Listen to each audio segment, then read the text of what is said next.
Good morning, children. Today lecture we will be starting with your grammar portion, that is tenses. Past many classes you all are doing tenses, and you know about what actually tenses is. Tenses is basically a form of verb which give us a relation between the time and action. At what time the action is taking place, we judge it from the tense used in the sentence. Generally, we are using different kind of tenses when we are speaking English, and they give the time when the action is done.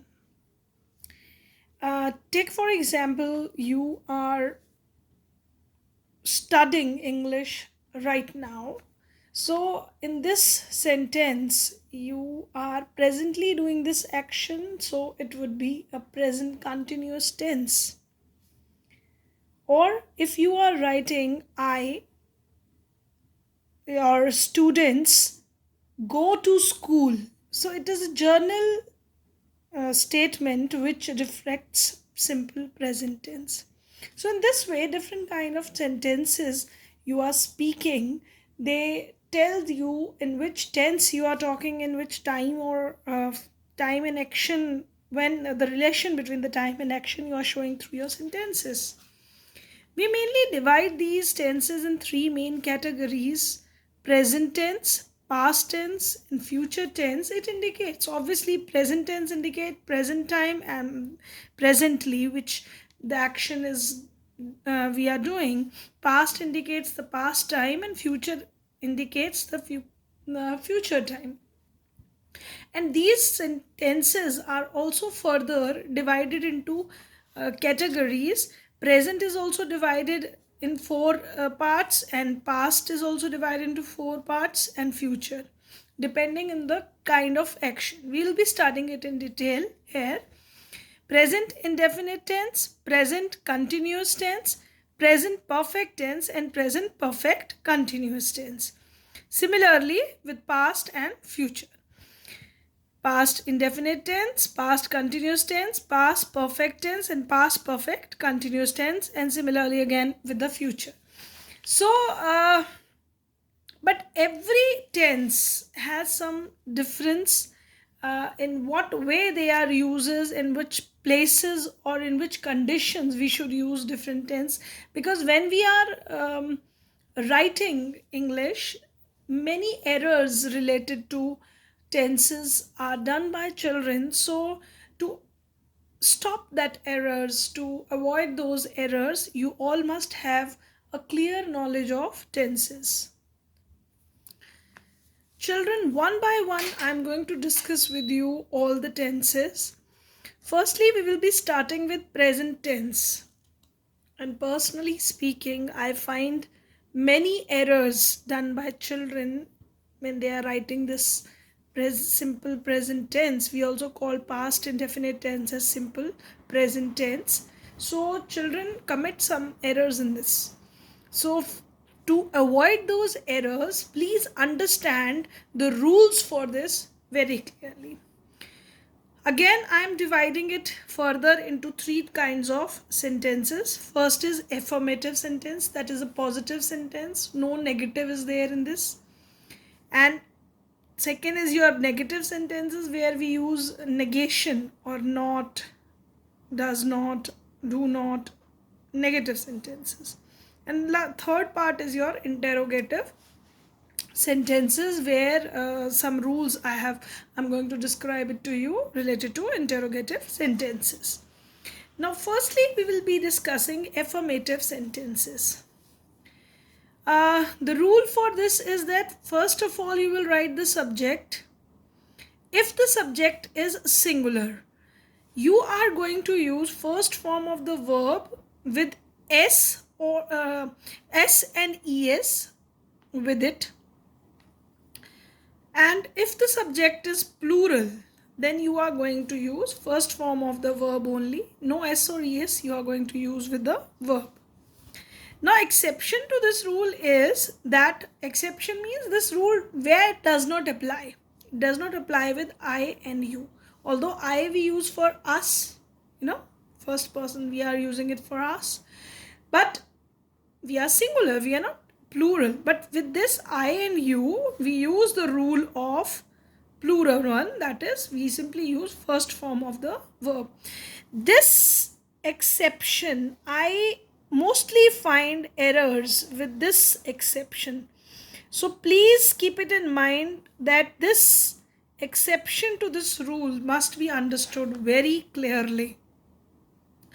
Now, we will be discussing few sentences based on these examples. Let's discuss it.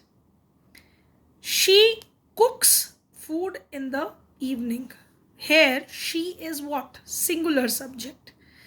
And what action word is? Cook. So, we are using S with it because the subject is singular. With singular subject, with verb, we use S or ES. Sometimes we use ES depending on the verb. Say next sentence is they. We are using the subject as they. They is used for plural. So, they play cricket in the ground. So, the action word here is simply used in its first form. We are not using S or ES with it because this is plural subject. This error should be avoided whenever you are using simple present tense. This kind of error, children commit this error, and it is a big error considered in English language. So please take care of this thing. Next is, I like your behavior. See, the rule exception which I explained to you. I is uses singular subject, but we are using the rule of this as a plural one because it is the exception to this. So I like. We are not writing likes. Be very particular. We are going to use like, which is plural. So you have to take care of this thing also. Now coming to the negative sentences, we will be discussing the rule first. Simply when we are using present tense, we use do or does not when we are using it in negative sentences. Say the subject is singular, with that we use does not. But if the subject is plural, we use do not.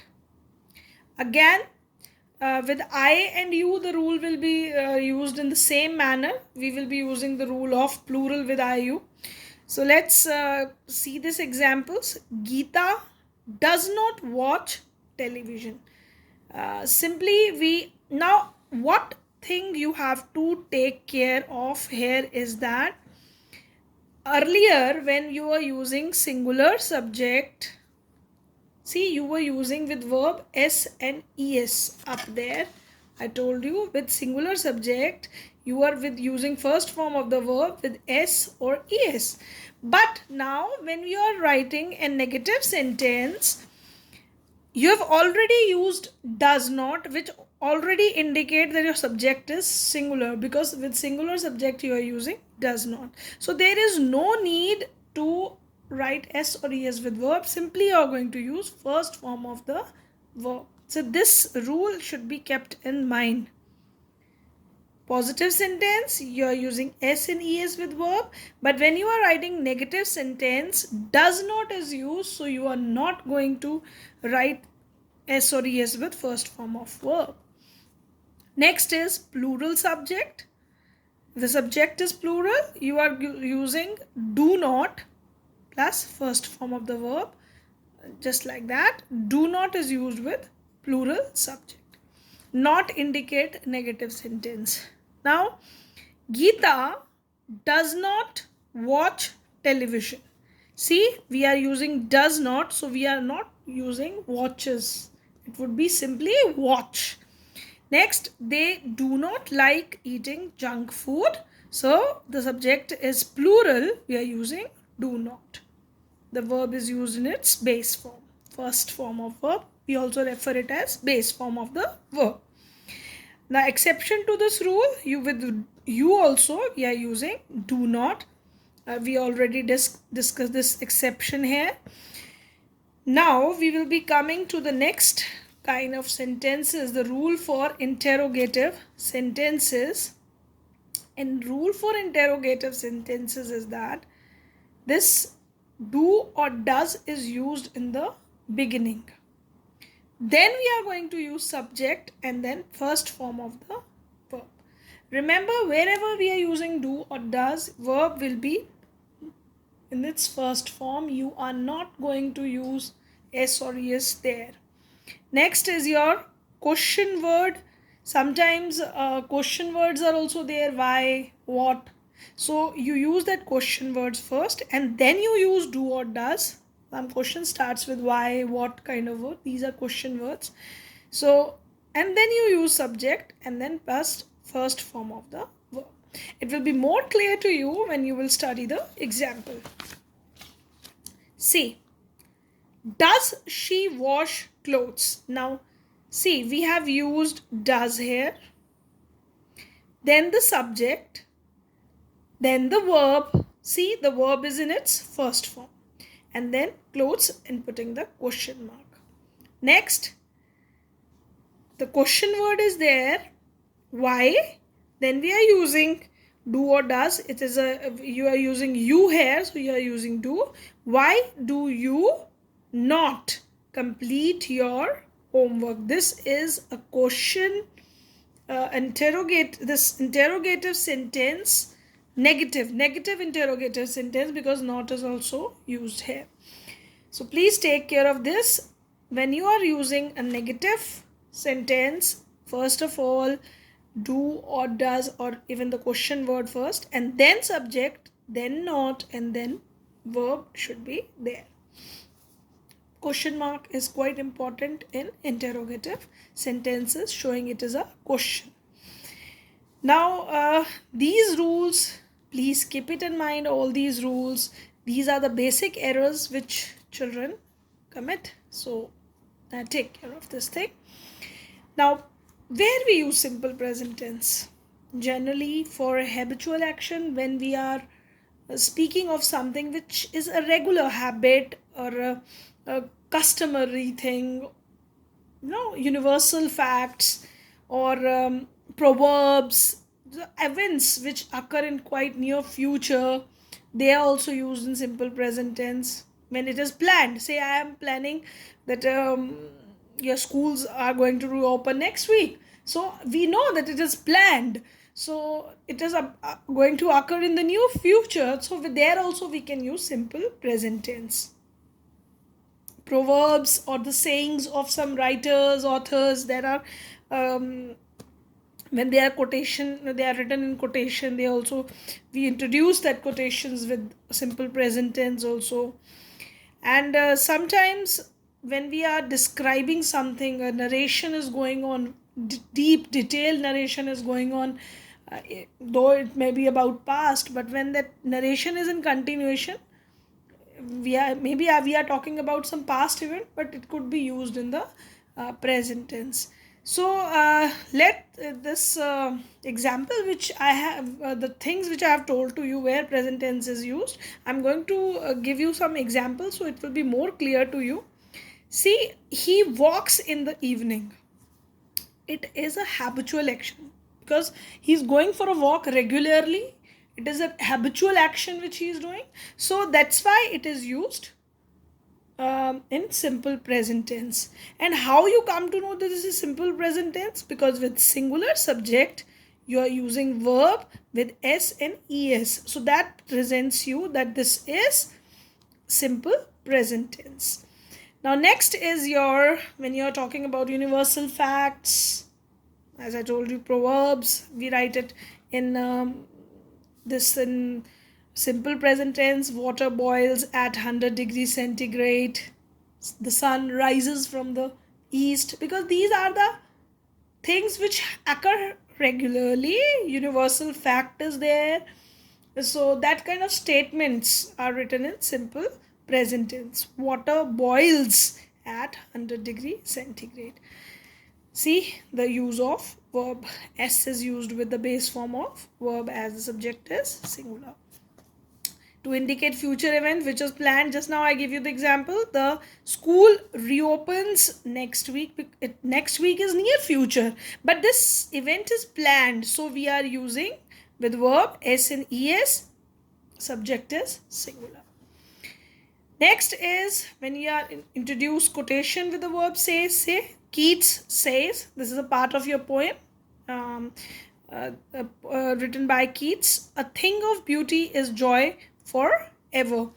So this is the beginning, opening lines of Keats' poetry. So his wordings are in quotation mark. There also we can write it in simple present tense. We are using says.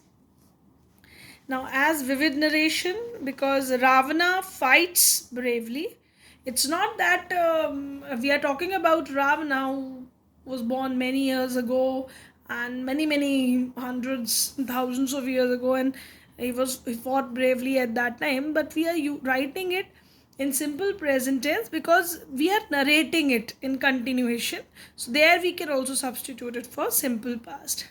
See, some rules keep on changing like that. Say we are writing it for future events sometimes, so there is no need to get confused, because when a future tense is planned, when we are talking about some planned event in near future, there we can use simple present tense also. So don't get confused with it, because tenses has some places, some exceptions to the rule.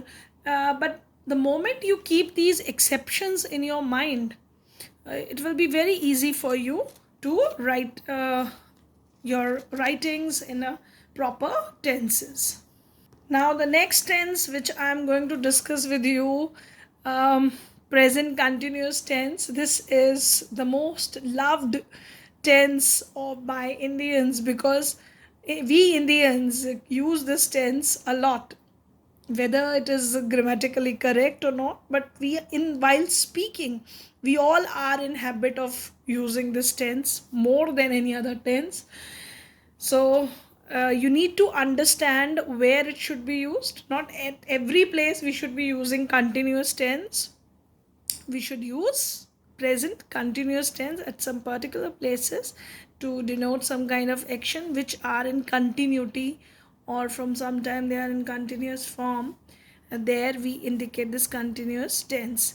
Let's first analyze the rules. The rules are quite simple for this. For affirmative sentences, positive sentences, say, we use simply singular subject is there. We use is or am. Am is used with I, and is for singular, all other singular subjects. We use first form of the verb plus ing form. The example for this is she is playing a game. Simple, very simple. Plural subject we use are, and with I we use am. It's so the rule is quite simple. Is, am, are. With verb we use ing form of verb. Now with a negative sentence, earlier we have done present tense rule.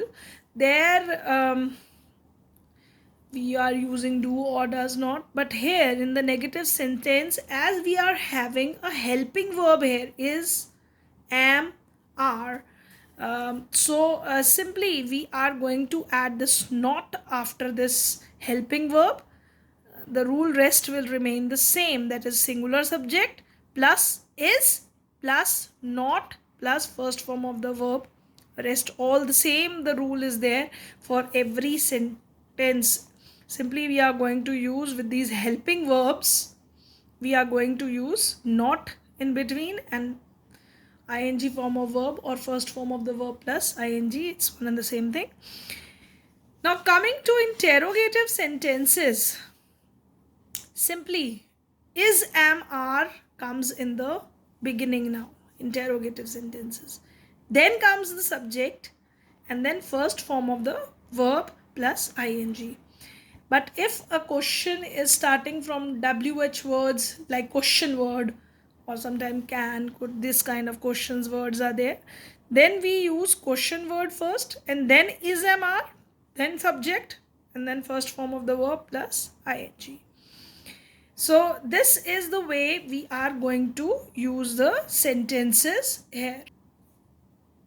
See children, the example for negative sentence, we are writing here subject in the beginning, Ajay is not. See, the helping verb is used first and then not is placed in between and then ing form of verb playing a game. Now, similarly, this negative sentence would be converted into interrogative sentence. How it would be converted into interrogative? Simply, we are going to move this is helping verb in the beginning, that is. The subject is this, Ajay not playing a game. It's quite easy, but keep it in mind where to use these tenses at a correct place. That is very important. Now, this present continuous tense is used when we are when we are describing some action which is in progress, continuously in progress. When this action is in progress or continuity of action. Say just now you are studying English. We are watering the plants. That means the action is taking place when the person is describing that process. That is the time. And second, it might be possible that at the time of speaking, say I am teaching in the Horizon School, if I am saying this, I am teaching in Horizon School, does not mean that I am presently also teaching there, but a continuous process is going on. It might not be teaching processes, might not be happening at the time of speaking, but it is a continuous process I'm describing.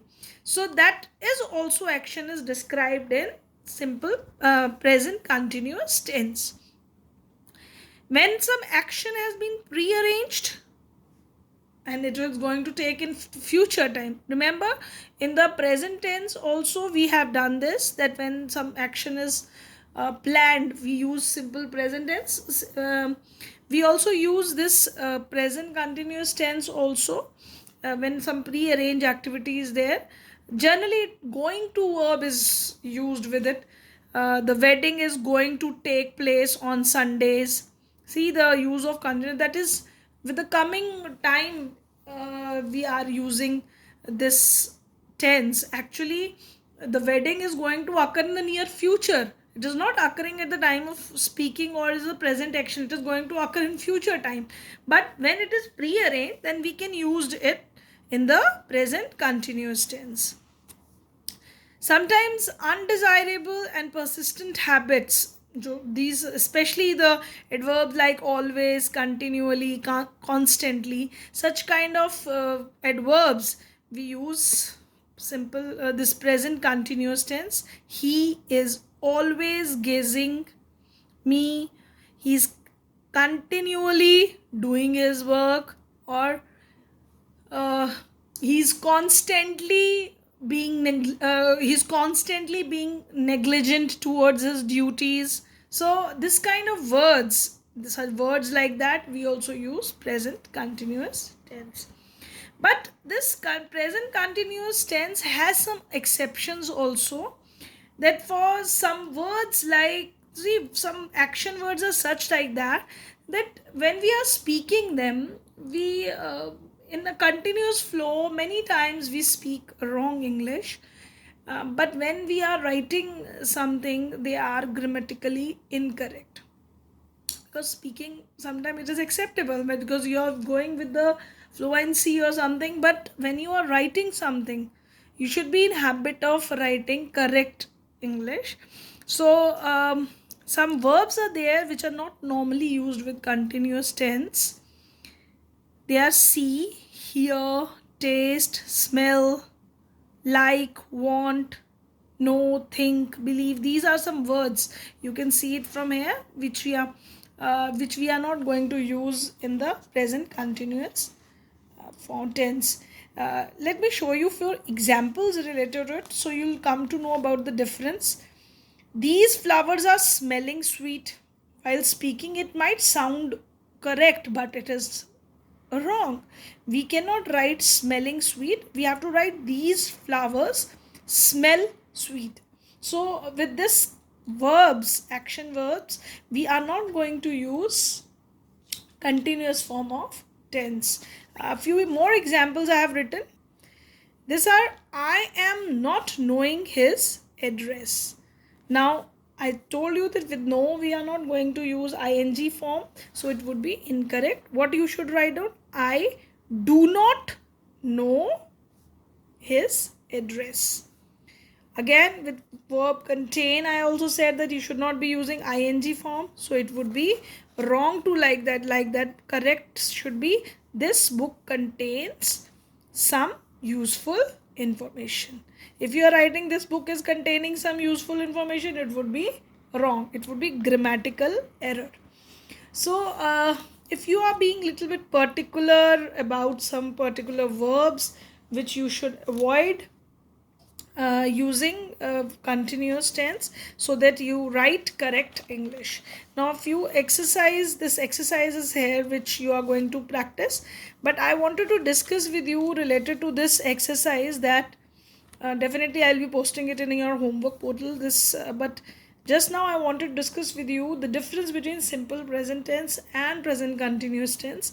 When some action is in continuation, we use present continuous tense. But when we are talking about a generally a habitual action or universal fact, in that way we use simple present tense. Let's discuss this first sentence so that you have an idea how to attempt this exercise. You have to use the verb in the bracket. He generally dash Hindi, but he dash English today. So when we are talking about a general action which occurs quite regularly, so we are going to use which form of the verb here? Present tense. We are going to use which tense? Present tense. That means the subject is singular. We are going to write here, he generally speaks Hindi, but he is doing that action presently at this moment in continuity. So we are going to use, but he is speaking English today. I hope you understood this example, because here we are representing journal action which is going on, which is regular because he is habitual of this thing. So is speaking Hindi. We are talking about it general, but when we are talking about the action which is just now occurring today it is occurring with this present continuous tense, so we will be writing here, he is speaking English today, the rules for continuous tense. So today's class I'm going to end here. This exercise would be posted, and I wanted even I'm going to post the notes to you. You people are going to write it down in your notebooks. Thank you, class. Thank you very much.